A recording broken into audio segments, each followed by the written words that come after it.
Hello and welcome to Boomer Banter, where we have real talk about aging well. My name is Wendy Green, and I am your host. And every week we have honest conversations about what it really means to grow older in today's world. We talk about navigating health, we talk about purpose, relationships, caregiving, and everything in between.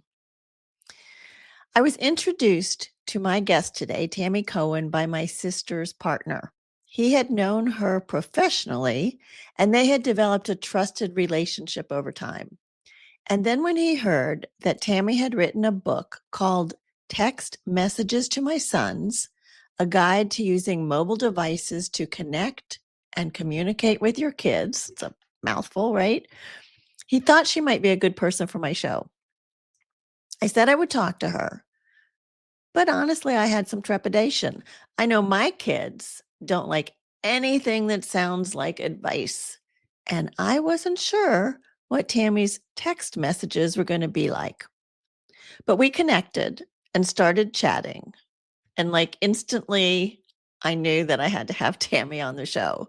Yes, her book is a collection of text messages she started to send her sons during COVID, but it is so much more. It's a journey of self-discovery.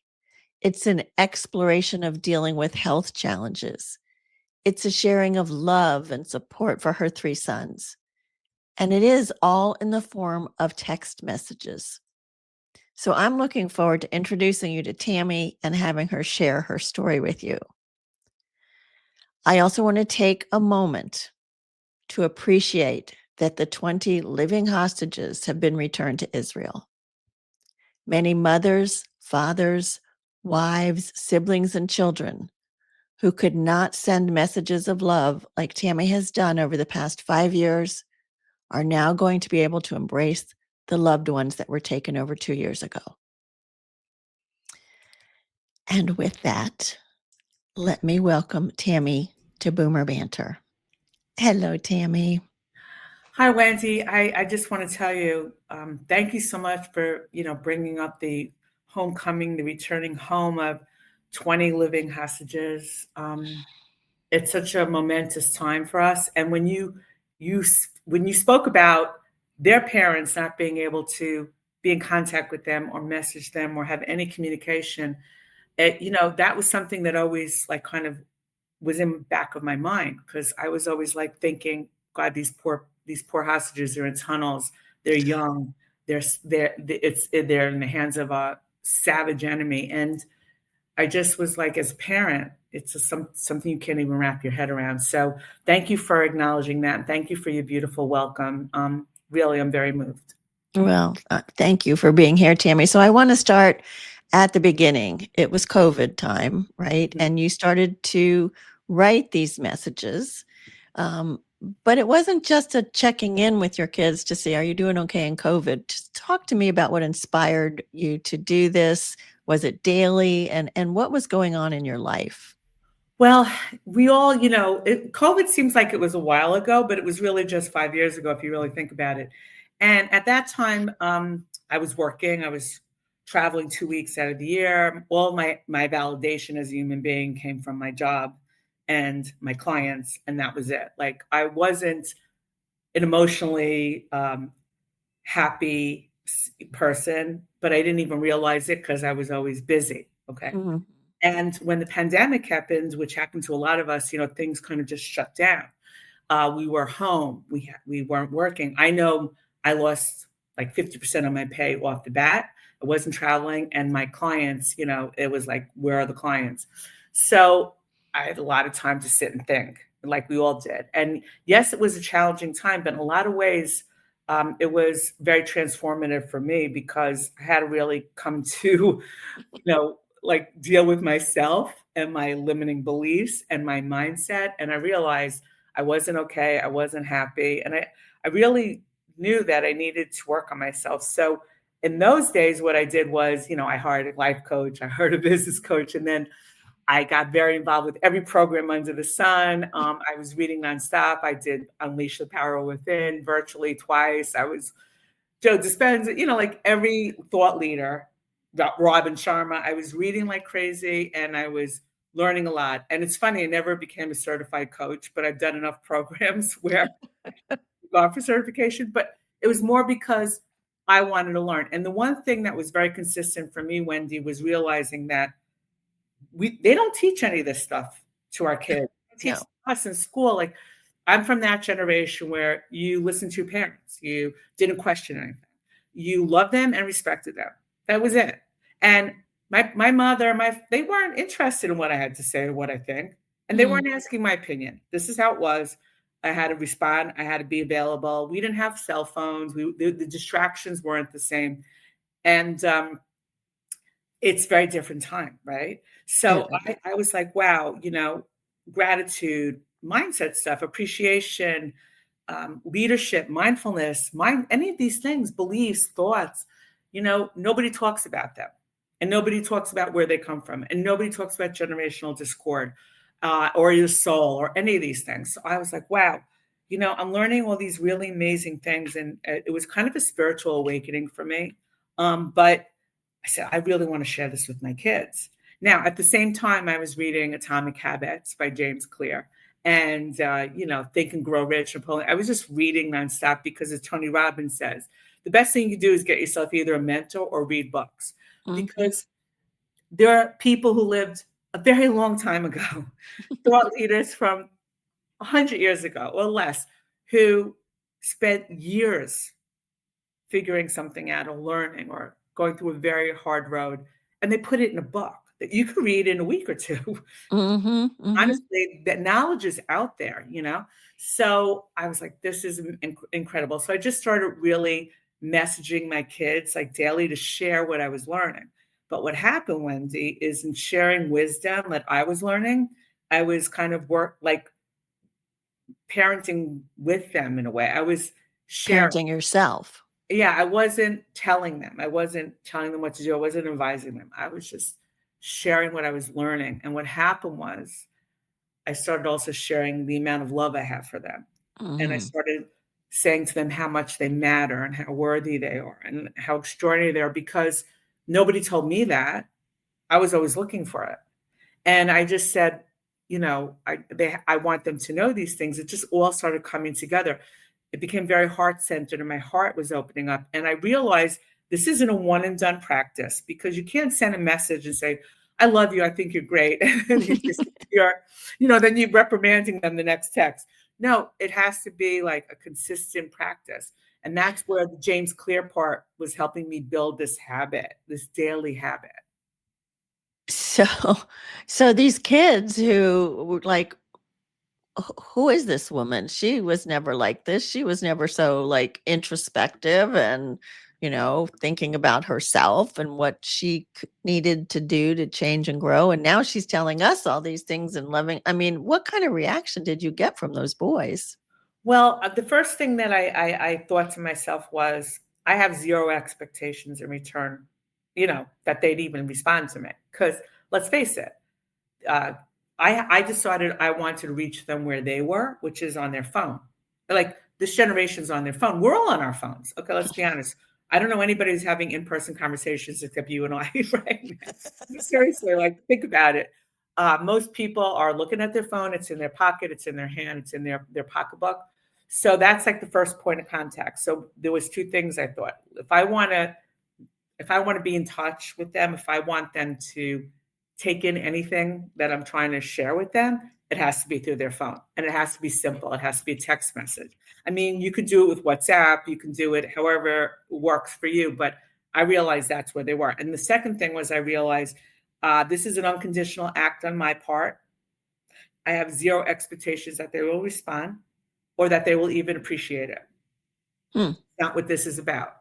It's not, I'm looking to deepen a connection and I want to start from me to them because look, Wendy, if you want respect, you have to model respect. If you want somebody to be accountable, you have to kind of model accountability. So for me, I was modeling, learning and growing and sharing. And that regardless of the age, you can do something new. You can become aware of something. You can change direction and try to do something to make things better, to So communicate differently. this was very brave of you, Tammy. You said you had this very successful career, right? Mm-hmm. And so finally forced on you, you had to take some time to look at yourself, and now it's like, oh, how long did it take you to say, I have some broken pieces that I need to fix, and then start to share those with the kids? Oh, okay. That's a really great question because I knew it. I always was the one who, I was triggered very easily, activated, like resent and anger and frustration. Those are very clear triggers for me for a while. And I was very externally, like I said, like love was, I had to feel love, I had to get it from an external source. I had to Mm. get validation from external sources. And I realized that I was, also had a lot of saboteurs. I'm a big fan of positive intelligence. I've been doing Shirzad Shamin's positive intelligence program for over a year now. It's going on a year and a half probably soon. And I realized I had a lot of saboteurs, and I played the victim for many years. I played the avoider. I played the pleaser.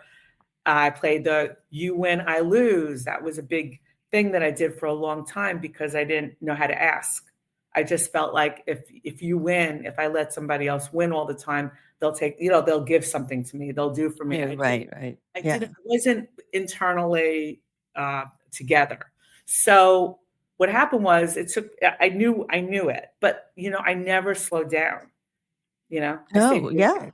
because So you were when busy once building a business. yeah, so when I started really um, becoming brave enough to tackle these things was when the first pandemic happened, because I really had no choice, did I? I wasn't going anywhere. I wasn't running away anywhere. I wasn't busying myself anywhere. You just see yourself.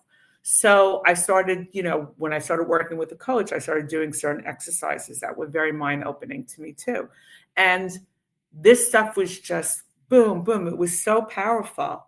My head was exploding with excitement, and my eyes were opening, and I felt like I was evolving in a lot of ways. And I said, who are the people closest to me? That's who I want to share it with. And it's funny because my sons kind of went with it. Hmm. But then what happened was over time, I would share it with colleagues, friends. Oh, like I do this practice with my kids. I just message them and I share with them, and I message them love and gratitude and inspiration and accountability and resilience and everything I'm learning. And people like, that's incredible. Wow, you should put it in a book. Mm. And I was like, what? I didn't do it to write a book. I didn't even think about it. I didn't know how to write a book, actually. Yeah. So I started thinking more and more of it. And my kids were very supportive of putting it together in a book. And that's how the first edition came out. And now this text message to my sons is the second edition. It's an expanded edition. It's got a lot more in it than the first edition, which was kind of like my trial thing. Like I didn't really know. And this book is published by a publisher. So it's a very different piece of work. But what was beautiful for me, Wendy, was my kids like writing the foreword, my sons, about what Oh, it I means know. to What a them. heartfelt forward that is. Yeah. What this means to them, that knowing that they matter to somebody, that somebody Yeah. loves them enough to take the time to do this, it helps them feel bulletproof. And I can tell you, I have one son who'll write, I love you, and the other son won't respond. And one son will be like, that's a great message, or too long. It's not consistent. They don't Right. have to, they know it's not about that. It's And not I your, have they're never not stopped. meeting your expectations. No, there's no It's expectations, yeah. because for me, I just want them to know that they matter every day. And what happened was, like I started realizing there's a ripple effect going on here. Um, I started thinking differently as I was messaging to my kids, and my mind started thinking differently.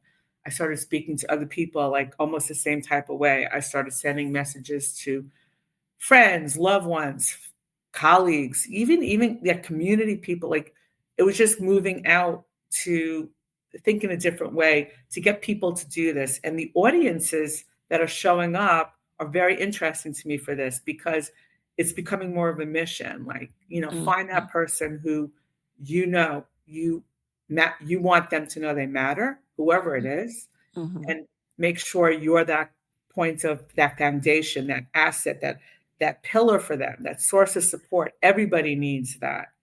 Everybody Yeah. needs that today. And that's so beautiful, Tammy. Thank you for that mission. But I want to move on to some of the challenges. Like, thank God you had done all of this personal work, because then life did throw you some Mhm. challenges, right? You received this breast cancer diagnosis. Yes. And then just hours later, your son had a major health crisis. Yes.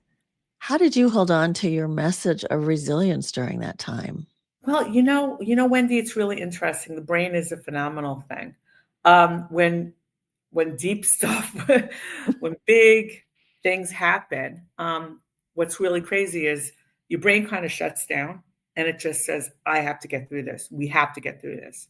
Okay. And I was glad that I had that fortitude in them and I was in alignment with my brain to not fall down, but to say, yes, we are going to get through this.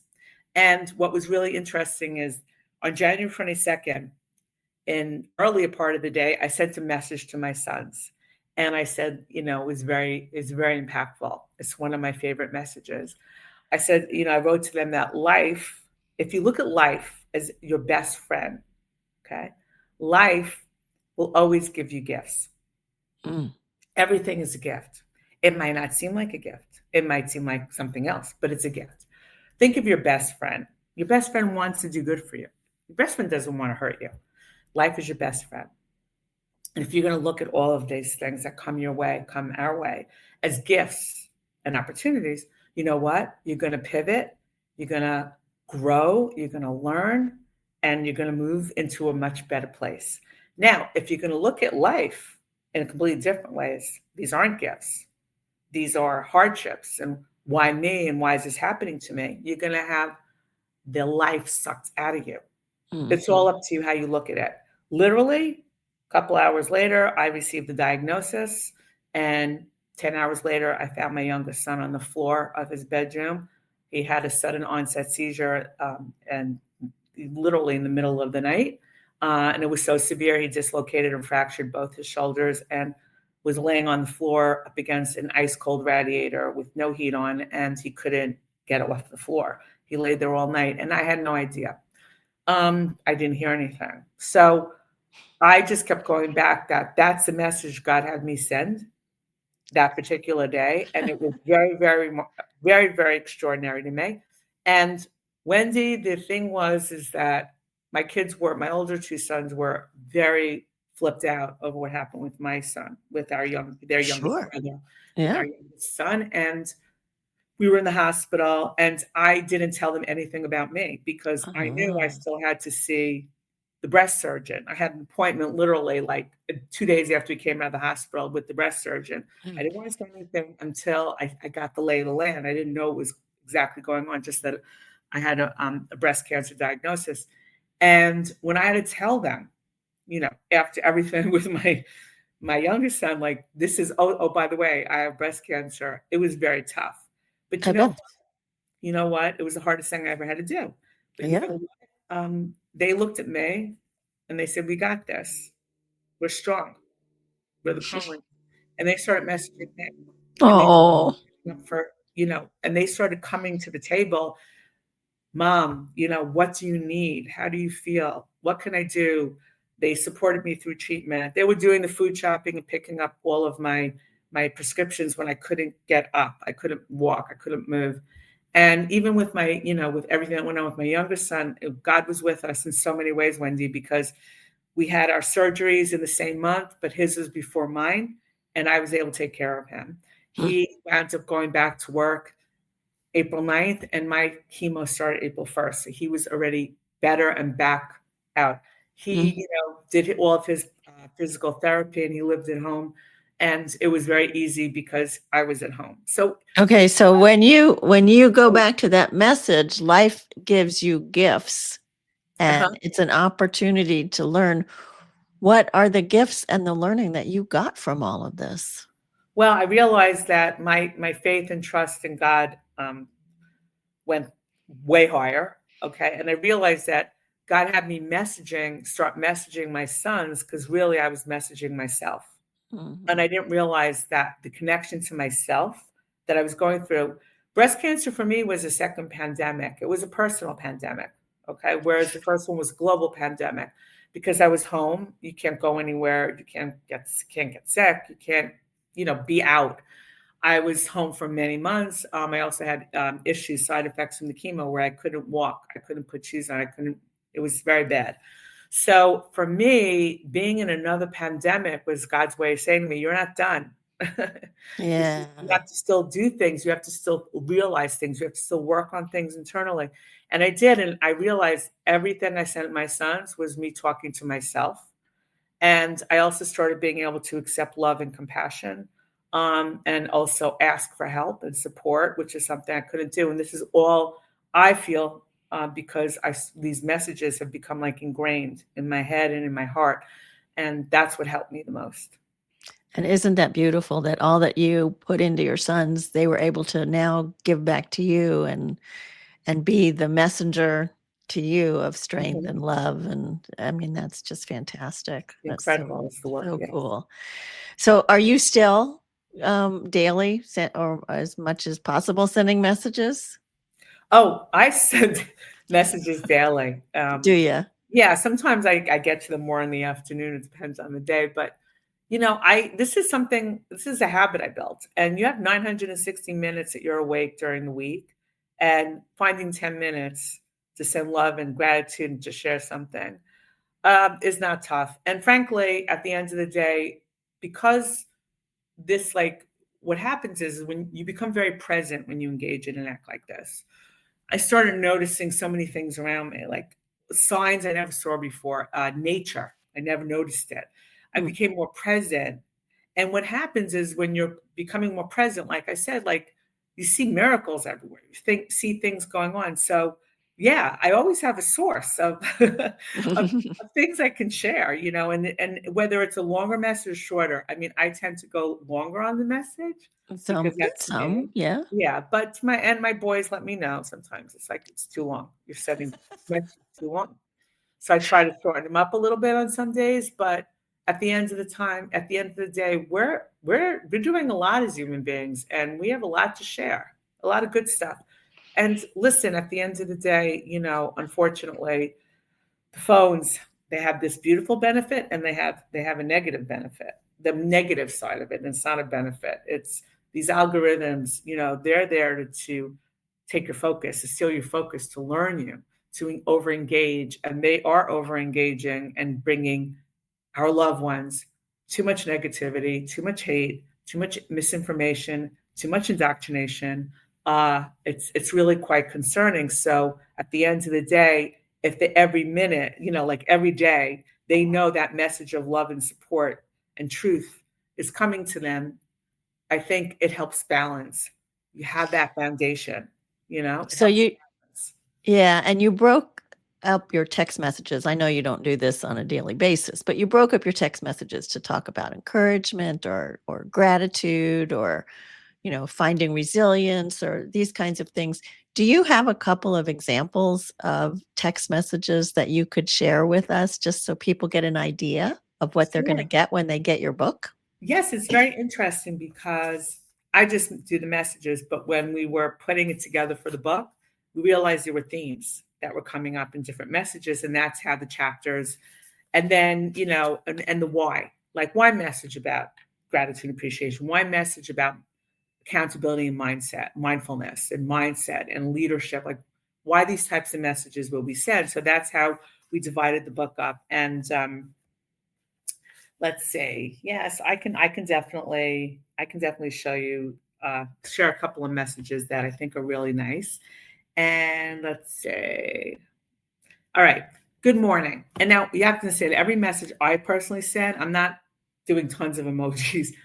Every message from me to my son starts with good morning, and then the sunshine is the Mhm. emoji of the sunshine. Why sunshine? Is because you're my sunshine, my only sunshine. The sun. Aw. So I send each of my sons, the message separately, but it starts with good morning, sunshine.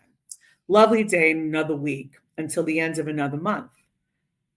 Thought before the weekend. No matter what part of your life you're in, your 20s, your 30s, your 40s, and so on, you need to keep growing and take stock of what you are doing and where you are at. Even if you are at the proverbial top of your personal professional life and everything is a win, you need to evaluate and continue to evolve, grow, and change. It takes a great amount of accountability and self awareness to do this, to be able to check in regularly with yourself, to change what is not working and to maintain and grow what is. It's the inner work that has the greatest impact and drives the external choices. Take it from me as I'm coming to terms with this later in life. Remember, what you are not changing, you are choosing. And I have an unknown as the contributor to this. I choose to send you messages because I love you. And then at the end, where there's love or something like that, I have 3 heart emojis. Yeah, Always one the for each standard. son. Yeah, that's always the standard. And then I have one here where I wrote a little bit because I have a chapter of dedication and discipline. Good morning. It's a beautiful, and this is a little bit longer, Wendy. I'm sorry. It's a beautiful day, and honestly, every day is a beautiful day when you wake up whole and healthy. How about just waking up? Don't ever take that for granted. I was reading this quote from James Clear and thinking how often we just think of immediate rewards or the quick return and not about the longer wait, which can yield bigger rewards and may take more effort. I think today's technology and constant information flow on mobile devices and the pace of change over the pandemic have led to the idea of immediate returns in everything we do, or it becomes not worth doing. Maybe this type of entitlement and quick expectation is also a generational thing. We often make choices based on immediate outcomes. What can I do to experience a little joy in the next 30 minutes? What can I accomplish in the next hour? But if you always expect to get a little bit of reward for a little bit of effort, then you often overlook the actions that lead to greater payoffs down the road. The relationship between input and output is rarely linear. The course of action that could provide greater happiness, meaning, or satisfaction in the long run may not make you happy in the next 30 minutes. But this is okay because at the end of the day, happiness is an inside job. I send you everlasting love, not just for the next 30 minutes or hour. Like those are the types of messages that, I send. So some are a little longer and some are a little shorter. But Did they ever push back, Tammy? Did they ever say, Mom, okay, enough? no, they, No. you know what? They never push back. Now I do have parents tell me that, sometimes they'll be like, well, my child doesn't answer. And I'm like, yeah, well, that's not the point of this. So you keep doing it. Well, my son told me cut this crap out now. And I'm like, so that's okay. You keep doing it. You know why? I don't know a person alive, doesn't matter what age you are, that doesn't want to know that their parent loved them and their parent thought them worthy, the parent thought them smart and good and all these things. This is a universal thing. Everybody wants to know that. And you keep doing it because when you go to the next life, your kids aren't going to miss what you bought them. They're not going to remember what you bought them necessarily. They're going to think about memories, but they're going to miss the message. That's what they're going to miss. Remember back in the day when you listened to a voice mail message? Remember we had recording answering machines and you listen to the voice? Yeah. Or you watch a video and you see them moving and talking because these are what matter. The message is what matter. That memory. Everything else is just external. I don't know how old your sons are, but my kids, John just turned 47, Sandra's 49. Shocking. And Amazing. and they have said to me over the years, we'll be talking and I'll say, well, have you thought about this and this and this? And they're like, Mom, no advice. And so it's made me a little bit gun shy. So instead, as I read your book and I get ideas from other things I read and see, like you said, I've started messaging my grandkids because, like you said, you got to meet them where they are. I would love to be able to talk to them every day, but they're in college or they're in high school, and I'm not on their radar. But if I can send them a message with some kind of encouragement and some kind of, hey, I'm in your corner, I'm thinking about you, I'm so proud of you, whatever. This has inspired me to do that because this is a way I can build this connection that's going to last my lifetime. It's going to bring them closer to me and me closer to them. And I can't say I'm as altruistic as you because there are times that I'm like, did they get it? How come they're not answering? Kids. I know, right? But I just think it's a beautiful thing that you're doing. Um, how would you advise people to get started? Like, come up with the ideas of what they might want to say to their kids. Okay, this is very interesting. So there's been so many audiences that I was like, when I started, I was like, okay, I'm not a coach. I'm not a psychologist. I go, I'm a mom and this is what I do with my boys. Okay. It goes for girls also. Because as you can see, Good Morning Sunshine is neither male nor female. Right. I just had texted one of my sons, but a guide to using mobile devices to connect and communicate with your kids. But I only have sons, so I wasn't going to say, to my daughters. Right. But at the end of the day, what really shocked me is I started realizing when we talk about the ripple effect, how many grandparents are doing this because people are living longer and they have teenage grandchildren, college age grandchildren who are moved on and are married. Mm-hmm. I find that the grandkids are very open to it with the grandparent. It's a different Absolutely. relationship. Plus, the grandparent they know you have beautiful stories to share of stuff that they don't know. Yeah. Of your parents, of things you remember growing up, of things that excite you. Like it's a different relationship. I have divorced fathers who are really got into this because many men weren't raised to be nurturers. I feel now this younger generation of fathers are maybe more into that partner nurturer, like taking on more responsibilities. But generations before, they didn't sit there and say I love you and I believe in you. And it wasn't that kind of way for the men to be. But you have a lot of situations with divorce. It's not amicable, and the father, isn't able to see their child all the Right. time. That's But right. the texting is giving them the opportunity to say, "I love you. You matter to me. I wish I could see you. I will see you one day. I will keep hoping." That things work out for the best, whatever they want to say, to keep that connection open because there's a lot of anger. And then also for our dads who are just, I love my kids. I just don't know how. I want to Right. take Right. Right. much more comfortable. Grandparents also learned during the pandemic use texting all the time. It's not like nobody knows how to text anymore. It's so simple. It doesn't cost a lot of money. What I tell people is you don't have to be a genius and figure out the message. Here's the book. There's That's right. 215 pages of text messages already written. I'm not saying that you need to copy my text message. I'm saying tweak them, They make get them your inspired own. by them. But you know what? They're evergreen. And you know what? At the end of the day, I promise you, in no amount of time, if you commit to the habit, and I'm working on putting together a calendar, to build a habit, a 30-day calendar. We're working on different things with the publisher, but the idea is you will start sending your own messages. You will not need the book. You will start with the book because it will get you primed. But Right. everything will come from your heart. Every message will start coming from your heart, and you'll be able to do this. It's a 10-minute practice. Yeah. Yeah. And you're right. I think the grandchildren are more open to receiving, at least in my experience, Yes. And Yeah. for those, and I tell people, listen, if you don't have grandchildren, you don't have kids, right? But you have nieces, you have nephews, you have Exactly. friends, you have people you care about, you have spouse, whatever you have. Just take the minute to tell that person that they matter, that Right. you care, that you're there for them, that you're a support system. Simon Sinek, had a very interesting podcast about this, and I really admire his work. And he talked about, people really when they're going through an awful time, all they need is 8 minutes of somebody to listen to, like listen to them, let them pour out their heart. This is a little bit easier. It's messaging every day. It's not taking 8 minutes and just listening to somebody who's going through a hard time, but it's letting them know you're there all the time, that you're Mhm. always thinking about them, that you always care, that they Yeah. matter. So Tammy, is this your full-time thing now, or do you still have a regular business that you're doing? Oh, well, that's a good question, Wendy.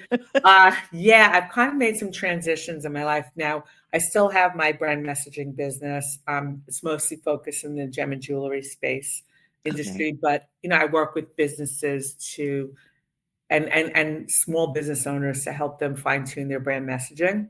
It's a big pleasure. I love doing that. Well, you can see like messaging is my thing, my connection. Right. And it means a lot to me. My husband and I have a restaurant on the Upper East Side called 18 Restaurant, which is a joy. It's been open over 15 years. It's on 81st between 2nd and 3rd. And he's magnificent. He runs that restaurant and he does a great job with it. And I'm kind of behind the scenes with it, mostly remote. And I had founded a women's business network about 6 years ago, 5, 6 years ago, and that is a big source of joy for me with the wonderful connections. But I'm now transitioning out of that more. We have a podcast too that I host, but for me, the mission is getting people to connect, getting Mm-hmm. people to send love and gratitude, because that energy frequency of sending gifts, okay, sending love Mm-hmm. is a very high frequency vibrating energy. Yeah. And right now we're so steeped in violence and hate and negative anger and terrible things. And that's very low vibrating energy. Mm-hmm. So if everybody just takes it upon themselves to do this, I believe this movement, we can like actually cancel out that negative hate and that negative low energy and really raise the energy level of the world in a better way, in a better place. And that's my mission. And that's what I want to do. I am 100% behind you on that mission, Tammy. Thank you. Thank you. I like to ask my guests at the end, because we talk about aging well, what does aging well mean to you? Wow, that's a great question. Thank you. Okay, aging well means a couple of things for me. It's a bigger picture. It means always learning. The minute you think you know everything, it's not good. Always evolve and always learn. Always be open to learning. That's most important thing. Also, always manage to take a step. You don't have to figure everything out. Okay, it's never too late. It's never too late to try something, do something. Wendy, somebody would have told me 5 years ago, oh, you're going to found a women's business network. You're going to have an LLC instead of a sole proprietorship. You're going to author 2 books. You're going to have a podcast. I would have said, no way. My kids would have said, what?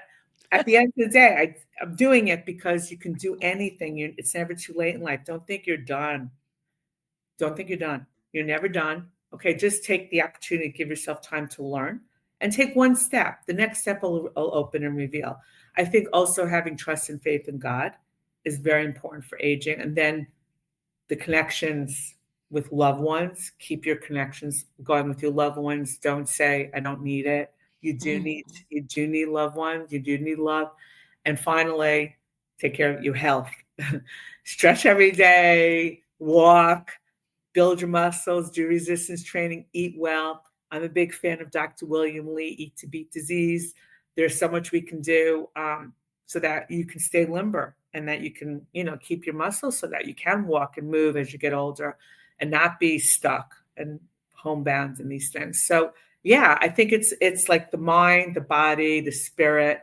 This is what we have to work on. Like we have to keep these things going, so you can do Yes. it gracefully and Yes. age well. Beautiful, Tammy. It's one big picture all wrapped together with a bow. Yeah. Right? Yep. That's beautiful. Thank you.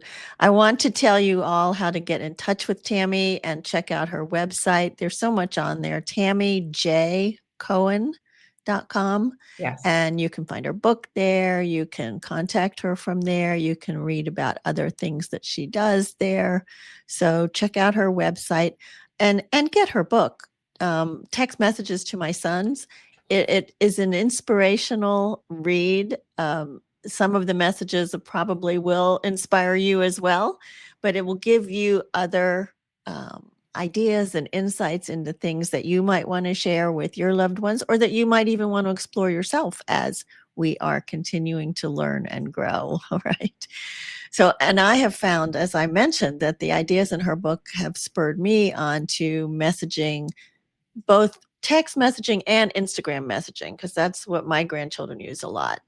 And it's really been a fun way for me to connect with them because, they've grown up with other forms of communication, not what we've been used to growing up with, email and phones. And so you got to meet them where they are, right? You gotta, they're not going to receive if you're not meeting them where they are. So encouragement, love, all of that, as Tammy said. Occasionally I'll ask them a question like, how's school? That's a good question.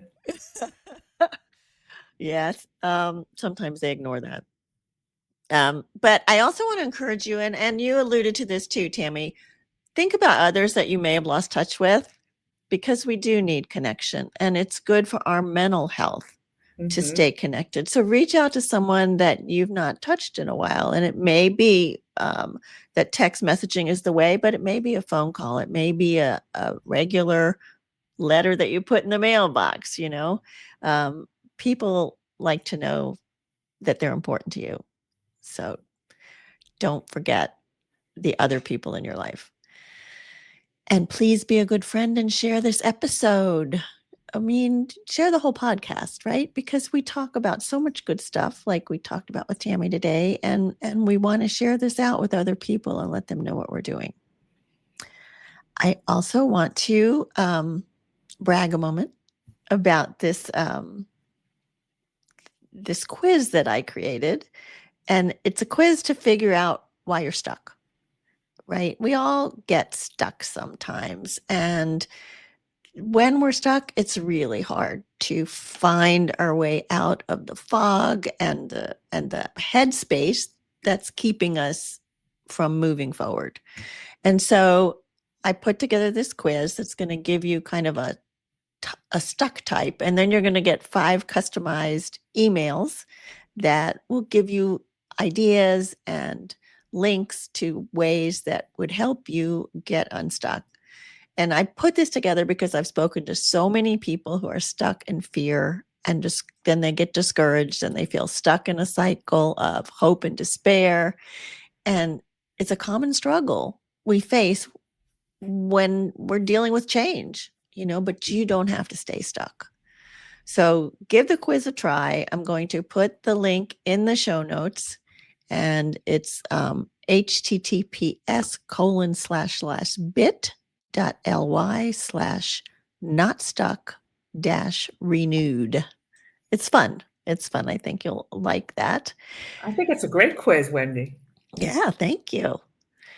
And part of, I created this age-wise collective group of 12 women that speak to older adults who are going through all kinds of change, but it's also people dealing with dementia or family members with dementia, dealing with that want to travel, that want to recognize amazing things that women are doing around the world. So as part of the Age-Wise Collective, every month we like to recommend one of our member shows. And so this month I am recommending Late Bloomer Living by my friend Yvonne Marchese. She's an upbeat, enjoyable podcaster, and she talks about embracing change, sparking joy, and living playfully. That's like really her foundation, living playfully at any age. We forget to play. And so she encourages listeners to bloom with curiosity and courage. Her podcast is latebloomerliving.com/podcast. So take a listen, see what you think about that. Tammy, thank you. This has been such a joy and a gift to everybody listening. So thank you for all that you've shared and for the love you share with the world. Wendy, thank you. And I'm so moved and honored that you are doing this with your grandchildren. It means a lot to me. Every time somebody tells me that they're doing it, I'm like, wow, I'm honored. So thank you. Yeah, well, thank you for helping me get started with that. And thanks to all the listeners for tuning in today. Let's continue to banter about topics of interest and importance as we age. See you next week.